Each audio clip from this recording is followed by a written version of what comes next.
I'm Jacob Heilbrunn, the editor of The National Interest, and my guest today is none other than our executive editor, Harry J. Kazianis. Harry has a long-standing interest in the Republican Party and in foreign policy, and I'm going to talk to him today about the implications of Donald Trump's tapping of Ohio Senator J.D. Vance to serve as his vice presidential running mate. Harry, let me begin with two quotes.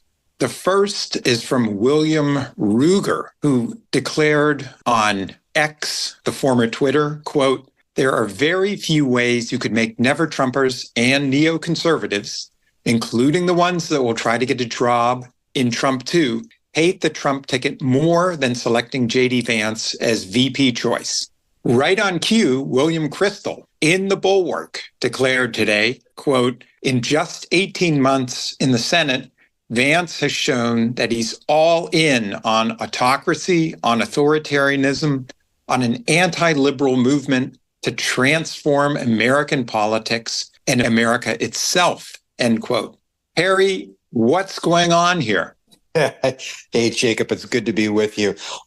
Look, this is what I would say. I think with the pick of J.D. Vance, I think there's a few things going on. I think the most obvious before we get to foreign policy is that MAGA has fully taken over the Republican Party. I mean, there's not a lot of room for people like the Nikki Haley's or the Bill Kristols or people from that George Bushian generation to rise much further in the GOP. This is a MAGA party. This is a populist party. You can even make the argument it isn't even as much conservative anymore. Populism rules the day.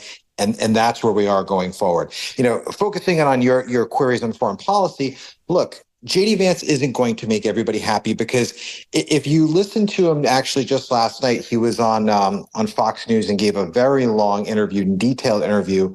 And what he really spelled out was what his foreign policy vision was. And to be frank, I don't think it's going to make the Bill Rugers completely happy or the neoconservatives very happy.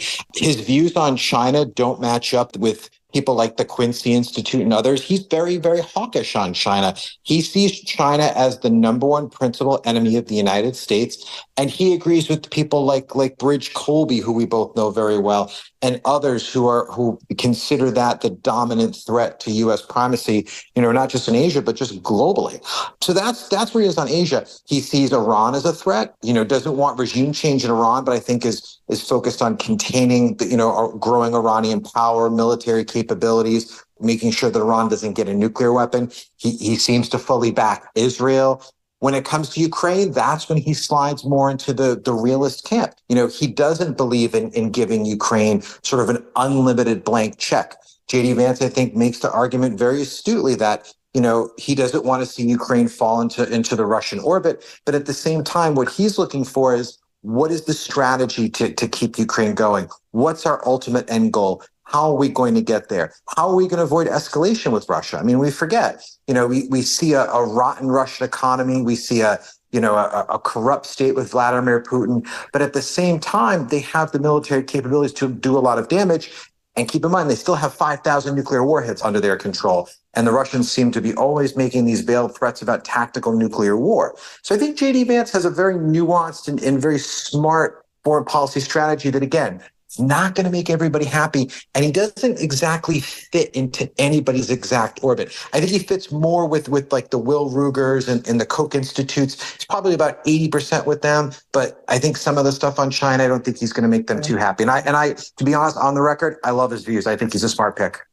Let me float another quote by you that I saw on Twitter from Eric Erickson, who said, "We are now witnessing the passing of the Reaganite torch to the Buchananites.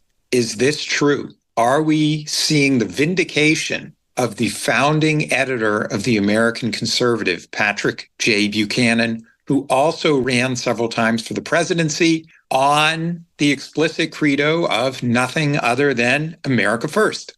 In some respects, I would say yes. I mean, an updated version. But look, I'm 45 now, and back in 1992, I remember watching Patrick J. Buchanan, do a lot of damage in the 92 primary. I remember that very well.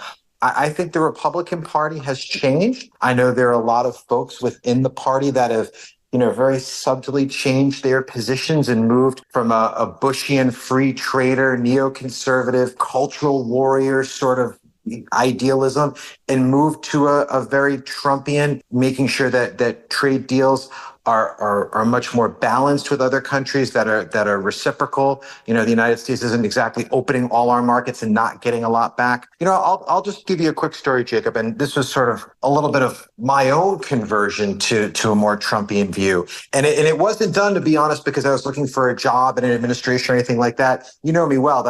I'm not that type of person. But back during the days of the North Korea issue was very hot, I was able to spend a lot of time in Korea and Asia, and something struck me. Those markets were very close to the United States. And there was one thing that really struck me more than anything else. Every car I ever got in South Korea was a Korean car. I never got in a Ford. I never got in a Cadillac. I very rarely even saw a Japanese car. They protected their markets in a lot of ways. And it really got me thinking about maybe there is something to what people like Patrick Buchanan and Donald Trump and others have been saying when it comes to trade. There isn't a level of fairness that's there. The argument is made, Jacob, that the United States keeps its markets open to draw in trade partners, to create alliances. And I think there is arguments for that. But I think that the United States has been on the receiving end of a lot of bad trade deals. In the last year or two, I've had the privilege to go to a lot of different parts around the country when I was involved in some different types of political work. And I can tell you, and you grew up in Pennsylvania, so you know this well. There are some parts of this country that are dead, that are just economically dead. You go through these old main streets that haven't changed much from the 1960s and 1970s. There's no jobs. There's no hope. There's no future for many of these people. I mean, myself, in a lot of ways, I'm an economic refugee. I grew up in bluest of blue, Rhode Island. I was working for a cable company at the time that was slowly dying. And I knew that I had to get out of there, me and my wife, or I wasn't going to have a future. I wasn't going to have any way to have any economic mobility. A lot of people don't have the resources to do that. So bottom line is I think there's been this shift in the Republican Party that's been happening for a long time to ask fundamental questions of how conservative or populist ideas can help the working men and women of this country who are suffering, who inflation has done a lot of damage to, whose wages aren't coming up as fast. And the only traditional ways to try and boost those wages are to go to college and take on $100,000 in debt. I think the Republican Party under Trump, but earlier in Buchanan, was asking these questions and trying to figure out what the best path forward for the country is. And I think that's a good thing. I think the Reagan ideas of the 1970s and 80s, they're not dead, but they're a lot more in the history books than I think people realize. So, Harry, many Democrats and the never-Trumpers have a less sanguine view than you do about all this. Let me read you another Crystal quote. He says, Trump may well have in the back of his mind that he'll run again. Good luck with that. By 2028, it will be Vance's administration and party. He'll have Elon Musk and Peter Thiel and all the wannabe leaders of American-style fascism organized behind him. What's your response? He sounds like a bitter man whose time is gone. I mean, yes, Donald Trump had to pick a successor. I think Trump realized that, people... Well, did he have to pick a successor? He could have gone with a typical corporate non-entity like Doug Burgum, governor of North Dakota. He could have, and he also could have, Jacob, gone with Nikki Haley, who I was thinking there was some rumors in Trump land and in GOP circles that there was maybe an exploration of that.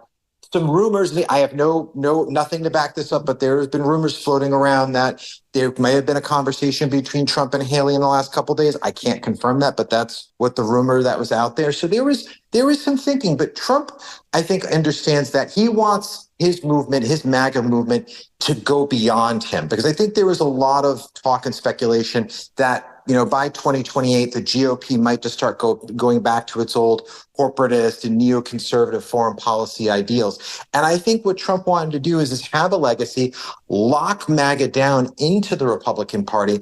And I think J.D. Vance was the best person to do that. Now, look, Vance is going to have his own views. I mean, what he's really doing right now is for the next few years, basically doing a giant tryout to see if he can succeed Donald Trump. I'm going to be very honest with you. That is not going to be an easy thing to do. As so many people, Jacob, have pointed out over the last couple of days, Donald Trump isn't just a politician. He's a cultural icon. I mean, this guy grew up, he sort of came of age during WWE wrestling events, during a 10-year run on The Apprentice, which was one of the biggest shows on TV, duking it out in New York State real estate. The guy is a scrappy fighter who has these really strange political instincts that have served him well over the last 10 years or plus that we've been talking about him. It's going to be very hard to replace him. So I think J.D. Vance is going to try and carve his own niche out within MAGA, within the Republican Party. And I think it's going to be a crazy 2028 primary. We'll have to see where it goes. But obviously, I think J.D. Vance is in the pole position. I think he's going to have to sort of develop his own style. I mean, he's a little bit more wonky, a little drier than Donald Trump, but that might what people might want after, 8 years, in between administrations between Trump. We'll see. Harry, with that, I'd like to thank you for your remarks and thank everyone who's listening to In the National Interest. We will soon have a new episode. Thank you. Jake. Thank you.